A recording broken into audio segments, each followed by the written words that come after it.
It was a quiet night on planet Earth Colony 7. The stars above were calm. The city streets were empty. Most humans were asleep. Alien Patrol Officer Zarn didn't expect trouble tonight. His shift was slow. No crimes, no emergencies. Just boring. Calls. He sipped his green energy drink and checked his patrol board. Then a message came through. Noise complaint. Sector 12, Old Human Zone. Strange sounds reported. Zarn raised an eyebrow. Strange sounds, he repeated. Usually, that meant a party or someone watching loud movies. Nothing serious. But something felt odd. Sector 12 was abandoned. No humans lived there anymore. The buildings were falling apart. Why would anyone be there? Still, a job was a job. Zarn flew his hoverbike down to the sector. The streets were dark. The lights had stopped working years ago. Old human signs and shops stood like ghosts in the night. He landed near a broken apartment building. The address matched the complaint. Zarn turned on his body camera. He activated his wrist scanner. No life signs. Number. Heat. No movement. Empty, he said softly. But then, he heard it. A low growl. Not human, not machine. Something. Ancient. Zarn stepped back. The sound came from inside the building. He slowly climbed the broken stairs, weapon ready. The growl came. Again closer, this time deeper. It shook the walls, and then he smelled it. Smoke, burning metal. Something was breathing fire.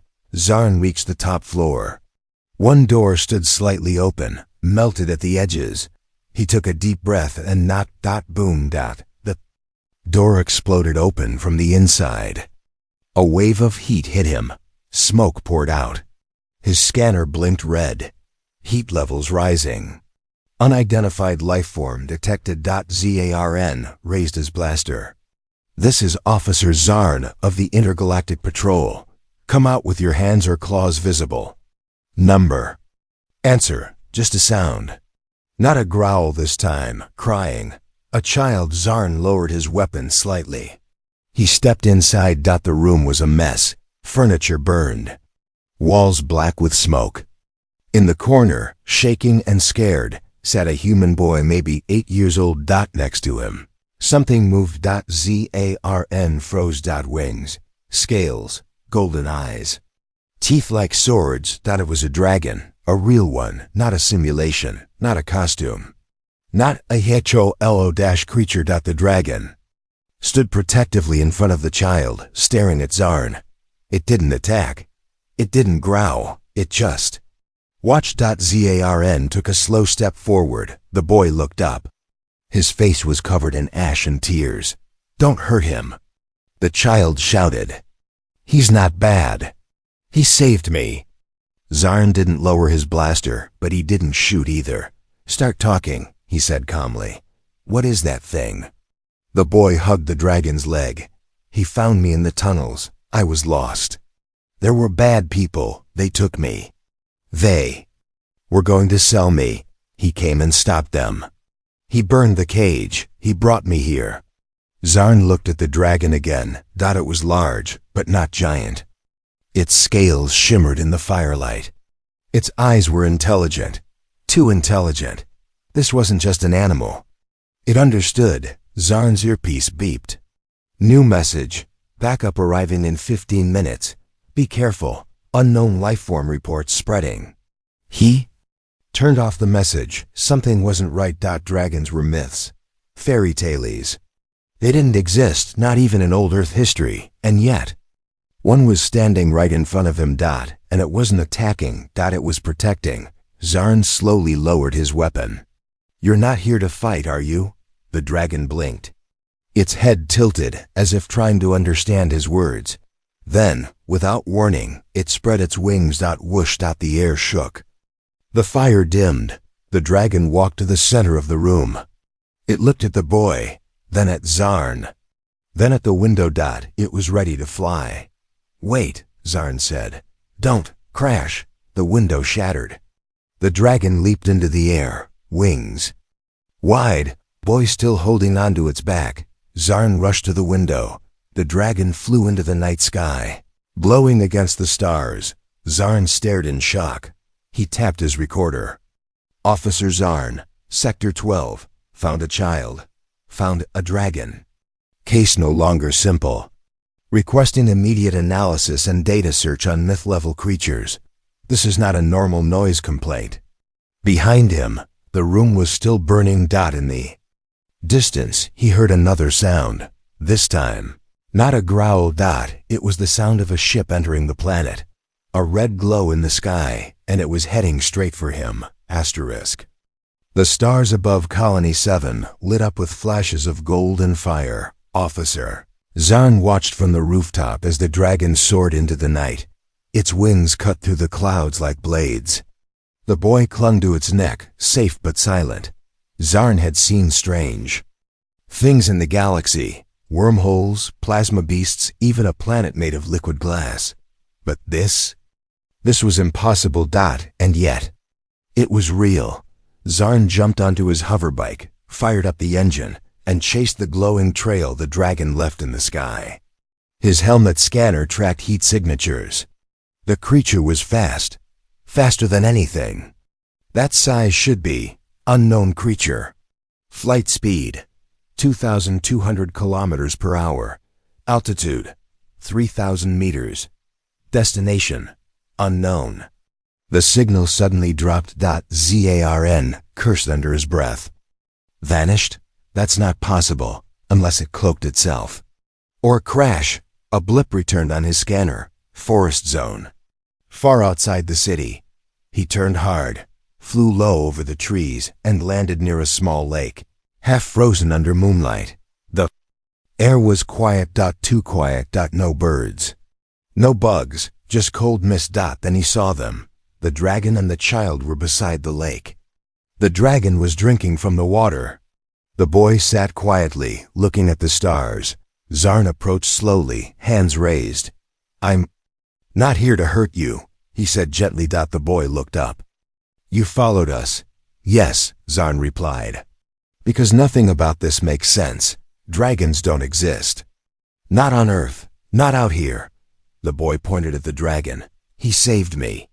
His name is Ashran." Zarn blinked. "You named it?" The boy shook his head. "That's his real name, he told me." Zarn paused. "He spoke to you?" "Not with words," the boy said. "With pictures, feelings, like a dream inside my mind." Zarn stepped closer. The dragon didn't move. It simply stared at him with glowing eyes, calm, ancient. Watching. Zarn sat on a rock across from the boy.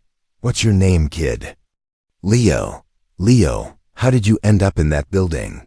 Leo's face darkened. "I ran away. There were bad people. They locked me up in a van. They said they'd take me off-world." "Sell me." Zarn's fists tightened. "Where are they now?" "Gone." Leo whispered. Ashran scared them. He burned their weapons. He broke the doors. Zarn looked at the dragon again. "He's protecting you." Leo nodded. "He said I'm important. He said I'm the last ember." "The last what?" "Ember," Leo repeated. "I don't know what it means." "But he does." Before Zarn could respond, his communicator beeped again. "High priority alert. A Class 7 bounty ship has entered your zone. Pilot, Krusk. Mission, capture or eliminate unknown biological weapon." Zarn's eyes widened. Krusk, one of the most feared bounty hunters in the galaxy.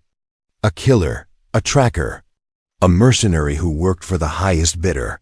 If Krusk was here, he was hunting the dragon. Zarn stood quickly. "We have to move, now." Ashran lifted his head. His wings twitched. He had already sensed the danger. Rumbo. A low hum filled the sky. Above the forest, lights appeared, red, blue, mechanical. The sound of a ship cutting through clouds echoed across the trees. Zarn pulled out his weapon. "Leo, stay behind Ashran. Don't run, don't talk, just stay down." The ship landed in the clearing. The ground shook. Steam hissed from the landing. Gear. Then the doors opened. A tall, armored alien stepped out, skin like stone, eyes like knives. Metal claws on both hands. Krusk. He looked at the dragon and smiled. Well, they said it was dangerous. But they didn't say it was beautiful. Asheron growled. Krusk stepped forward. Stand down, officer. This creature is a Class 7 threat. I have full license to capture or kill. Zarn didn't move. She's not hurting anyone. She? Krusk raised an eyebrow. Interesting. You've made friends with it. I've made a choice, Zarn said. Krusk smiled again. Then you've made a mistake. Suddenly, he pulled a pulse blade from his back. Asheron stepped forward. Teeth bared. Leo screamed. Nitrogen monoxide. Boom. Krusk fired the first shot. Zarn dived. Asheron roared. The forest lit up in gold and fire. Before the first shot was fired, the forest had already gone silent. Even the trees seemed to hold their breath. Because something deadly had arrived. And it wasn't just a dragon. Smoke floated through the trees. The air smelled like fire, fear, and ozone. Officer Zarn crouched behind a rock, heart pounding.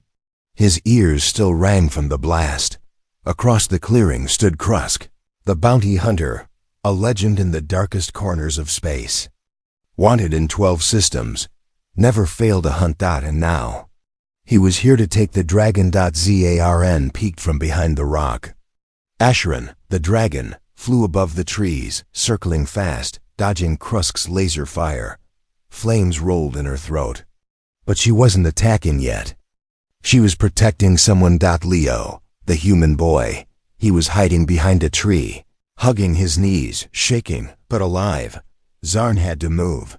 He rolled to another tree and fired. A stun blast at Krusk. It bounced off the hunter's armor. Krusk laughed. Nice. Try, officer, but I didn't come here for you. He raised a glowing net gun and aimed at his Ren. Zarn fired again, this time hitting the net gun's power cell. It exploded in Krusk's hand. Now he was mad. You're protecting it? He shouted. You're protecting that thing? Zarn stood up, weapon steady. She's not a thing, he said. And she's not the threat. Krusk's smile disappeared. His eyes turned cold. You don't know what she is, he growled. But I do. I've seen the files. I've seen the history. That dragon was built to start a war. Asheron landed hard between them. The ground shook. She spread her wings. Wide, growled once, and stepped in front of Leo. Zarn could feel her heat, not just from fire, but from something deeper. Power, old and angry. She's protecting a child, Zarn said.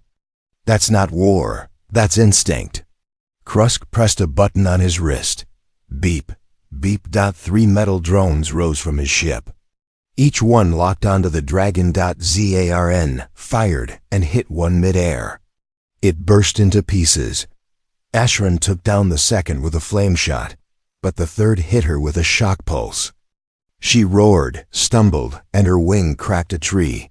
Leo screamed.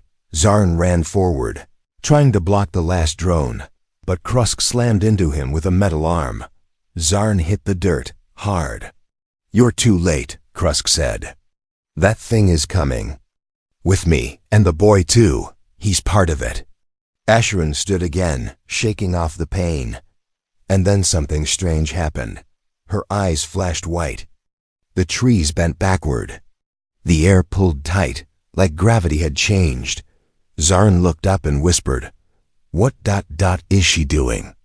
Asheron opened her mouth not to breathe fire but to speak, not with sound, but with thought. Zarn felt it in his brain, a voice, old, tired, and full of sorrow. She is not ready, Zarn gasped as Ren was talking to him. They want her power. They fear what she could become. He turned to look at Leo. The boy stood completely still now. His eyes glowed faint gold. Something inside him was awakening. Zarn understood. The dragon wasn't just protecting Leo. She was connected to him, Krusk raised his blade again, not caring. I'll cut her down and bring what's left. But this time, Ashran didn't dodge. She flew straight at him, her wings folded. She hit Krusk like a meteor. Boom! The ground split. Krusk slammed into a tree and didn't get up. Ashran stood over him, teeth inches from his face. One final flame rolled in her throat. Zarn shouted, "Stop, don't kill him." Ashran held still. The flame faded. Krusk, beaten, stared at them both. "You're making a big mistake, officer," he whispered. "You think this is about one dragon?" He smiled through the blood. "You think that's the only one they made?" Zarn's breath caught. "What are you talking about?" Krusk laughed, then passed out. Ashran slowly walked back to Leo, nudging him gently. The glow in the boy's eyes faded. Zarn looked around. At the burning trees, the broken ship, and the unconscious hunter. Then back at the dragon and the child. This was bigger than a noise complaint, bigger than a bounty. This was a secret war. And Zarn had just stepped into the middle of it. Asterisk, not all. Monsters live in the wild. Some are created in silence, buried under the ground. Waiting to wake up, the forest burned behind them. Smoke curled up into the sky as Zarn Leo and the dragon Ashran stood over the defeated bounty hunter. The battle was over, but the questions were just beginning. Zarn held Krusk's stolen data drive. It blinked in his hand, one file glowing brighter than the rest. Project Ember, Subject O2 status. ACT Leo looked up at him. His eyes were normal again, but the memory of that golden glow still burned in Zarn's mind. "What is Project Ember?" Zarn asked. Ashran didn't speak this time. Instead, she turned her head to the north and began walking slow and sure toward a path hidden by vines and roots. "She wants us to follow," Leo said softly. Zarn hesitated, then nodded. "Let's find out what they were trying to hide." They walked for hours. Through deep forest, over rusted train tracks. Past signs written in old human code. Then, finally, they reached it. A giant metal door built into the side of a rocky hill. The entrance was half buried in dirt and vines. Forgotten by time, but above it, in faded red paint, one word remained clear. Emberation placed her claw on a scanner beside the door. To Zarn's shock, it beeped green.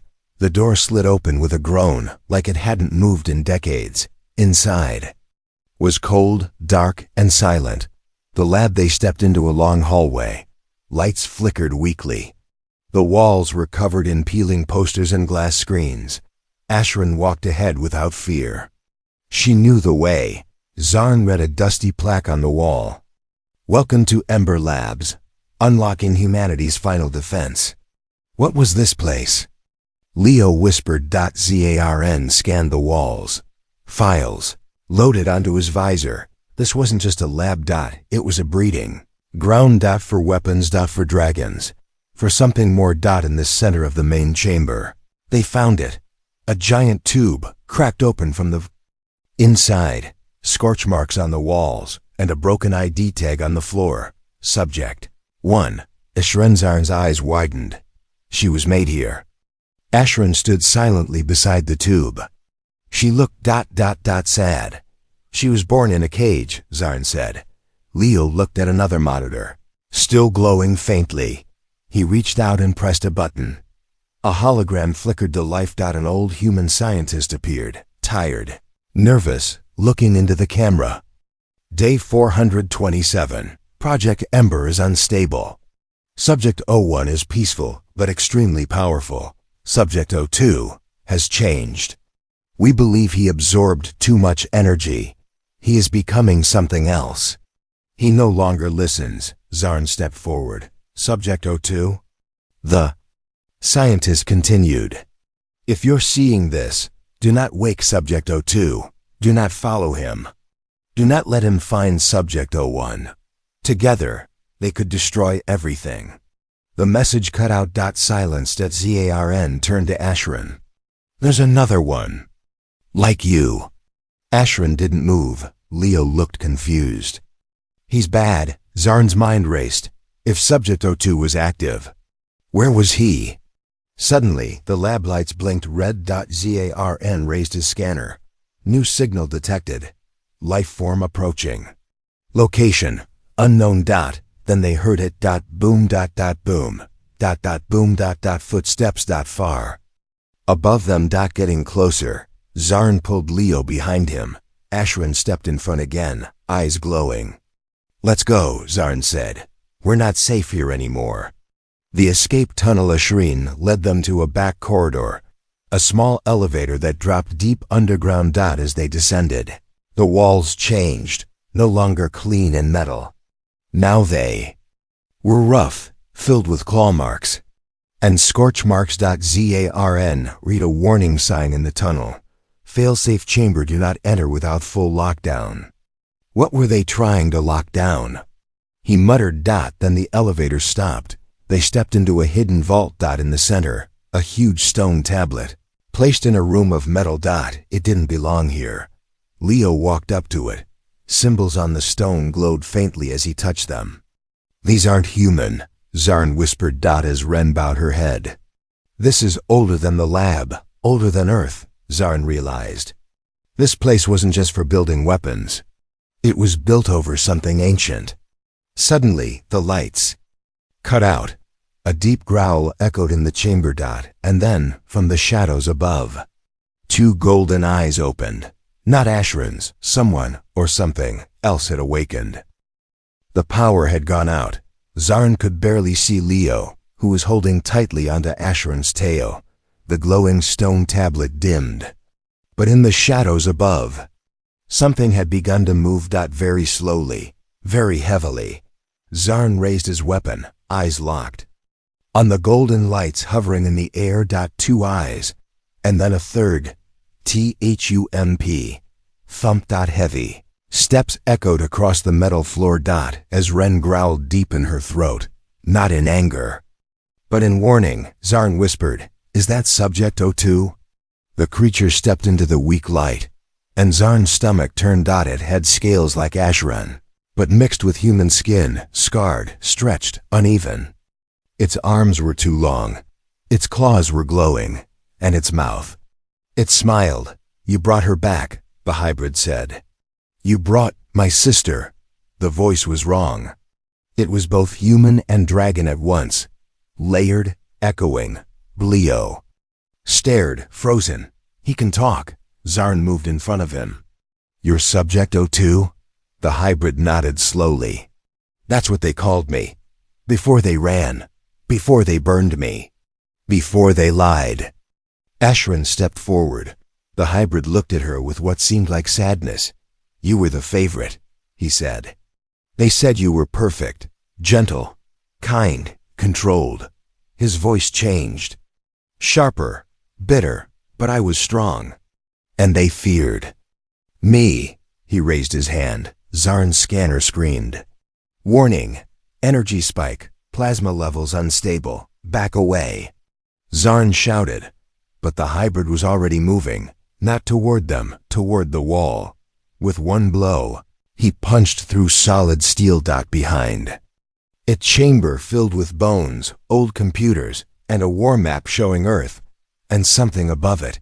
A fleet? A weapon? The hybrid turned. "They thought I was the end. But I'm just the beginning," Leo whispered. "Why are you angry?" The hybrid looked at him differently now. You're new. You were made differently, not by scientists, by her." He pointed at Ashran. "You're not a clone, you're a key." Zarn stepped forward. "Key to what?" But the hybrid was no longer speaking to them. He stared into the air, like hearing voices only he could hear.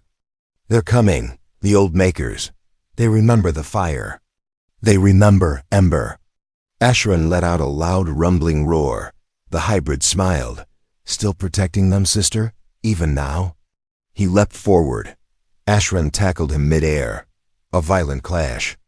Of wings, fire, claws. The two dragons, one pure, one twisted, rolled through the lab like crashing meteors. Zarn pulled Leo behind a console. Sparks rained down. Ashran bit into the hybrid's shoulder. He screamed and blasted her with a pulse wave, sending her flying into the stone tablet. It cracked in half. Zarn fired a stun grenade. It hit the hybrid, slowing him just long enough for Ashran to rise again. Then something strange happened. Leo stepped forward. Zarn tried to stop him, but it was too late. Leo raised his hand, and for a second, the entire room froze. The hybrid stared. You're linked." Leo's eyes flickered gold.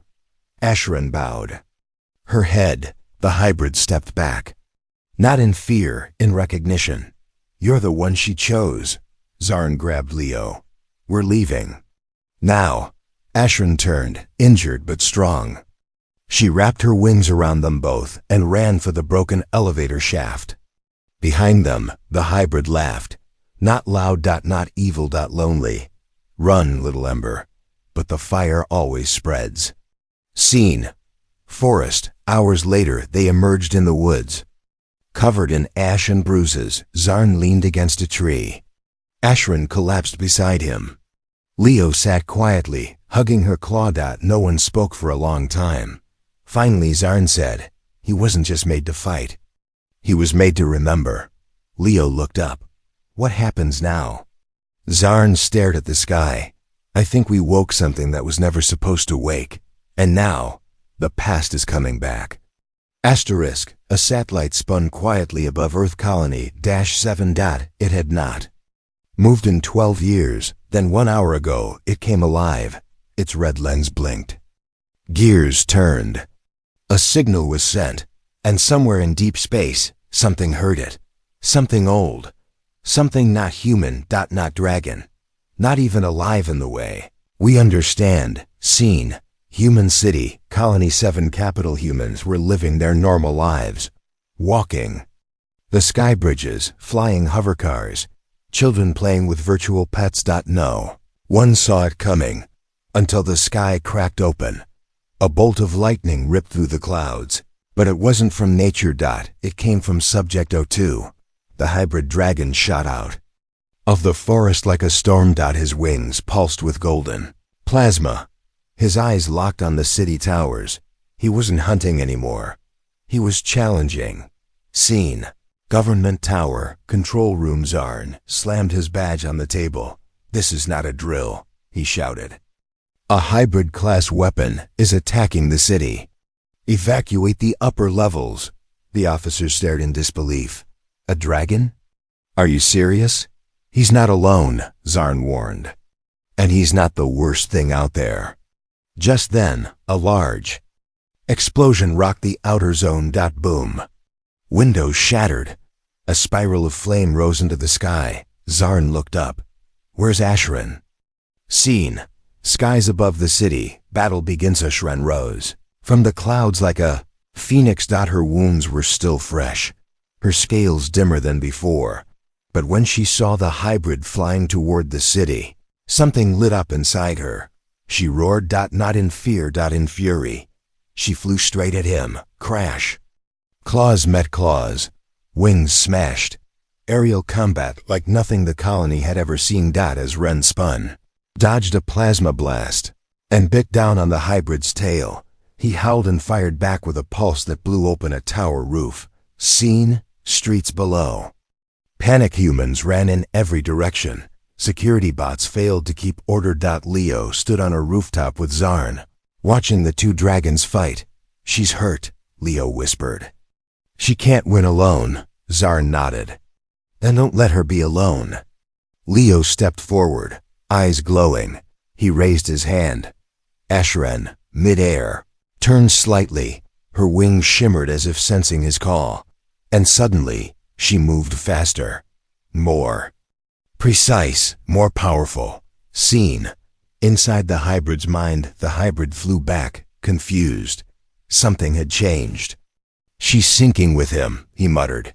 He looked around, and for the first time saw the humans not as enemies, but as something else. Connected. And then, for just a second, he hesitated. Scene: the turning point. Ashran struck. Her tail hit the hybrid's chest. He flew backward, crashing into a giant city sculpture. Taking it down with him, Zarn grabbed Leo and called for a transport. They flew toward the wreckage as Ashran circled above. Smoke rose, but the hybrid stood again, bruised, bloody, but smiling. "You've grown stronger," he said. "Good."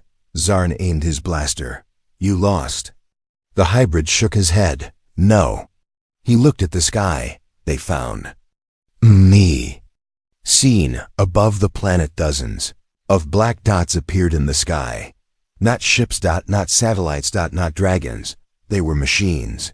Ancient ones, built for war, sent by the makers, the creators of Project Ember. They had returned. As Ren growled. Zarn stared up.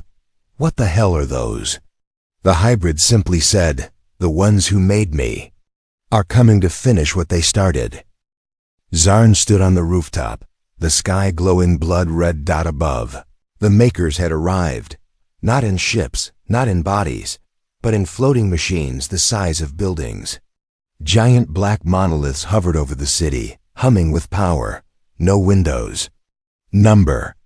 Faces just watching. They weren't here to speak. They were here to erase what they made. Below, humans ran, sirens screamed. Security bots malfunctioned. Nothing was ready for this. Beside Zarn stood Leo, his hand clutching Ashran's wing, his eyes glowing again. And Ashran was silent. Still. Like a soldier waiting for her last order. Scene. Zarn's flashback. Law versus loyalty. A voice echoed. In Zarn's helmet, the voice of his commander. "You swore to protect the galaxy. Not one child, not one dragon. The Ember Project was a mistake. End it, or we will." Zarn closed his eyes. He saw everything again. The child locked in the fire-damaged room, the dragon shielding him. The hybrid's lonely rage. The hidden lab. The truth, they weren't weapons, they were warnings. Scene. Ground level. The hybrid returns. A roar shook the ground. Subject 02 stood on a collapsed tower, looking up at the machines in the sky. His body crackled with energy. Fire and plasma wrapped around his arms like armor. "They're here for all of us," he said. "You think they'll spare the humans? The dragons?" He looked at Zarn. "We were both built to obey. But only one of us learned to disobey." Then he looked at Leo. "Let the Ember choose." Scene. The final choice. Hishran knelt. Her wing stretched toward Leo. The boy walked forward, slowly, then turned to Zarn. Tears in his eyes. They only fear what they don't control. Zarn looked at the sky, at the monsters watching, at the humans screaming, at the child, not a weapon, but a bridge. Undone obeying. He whispered. He walked to as Ren. And climbed on. Scene. Final battle begins. The sky exploded. The monoliths opened. Dozens of metal creatures, sleek, sharp, mindless, dropped from the clouds like black rain. Subject 02 launched first, flying like a storm, ripping through machines with pure rage. Ashran followed, her fire now blue-hot. Faster and more focused, Leo's hands glowed. Every time he touched Ashran's scales, something awakened in her. Speed, light, memory. Zarn fired from her back, covering the airspace around them. It wasn't just a dragon now. It was a team. A family. A rebellion. Scene. Sacrifice. Subject 02 was surrounded. He took down a swarm of attackers, but he was bleeding, shaking. He looked at Ashran, then at Leo, and gave a nod. This was never your war. He flew into the heart of the largest monolith, roaring as his body ignited with plasma from the inside out. Boom! The explosion knocked out half the enemy fleet. Scene. The ending. Gashran landed hard, smoke rising from her wings. Leo slid off her back, gasping. Zarn fell beside them, helmet cracked, body bruised. But they were alive. The machines in the sky froze. Then they retreated. The remaining monoliths turned slowly, disappearing into space. No war. Speech. No final threat. Just gone. Scene. Aftermath to 3 days. Later the city was quiet again, but different. The people had seen dragons. They had seen war. They had seen one alien cop stand against an order and win. Ashran disappeared into the wild. Mountains.Leo went with her. Zarn wrote the final report. He did not mention dragons or labs. Or ancient machines. He wrote, noise complaint closed, nothing found, case resolved. He turned off his recorder and smiled.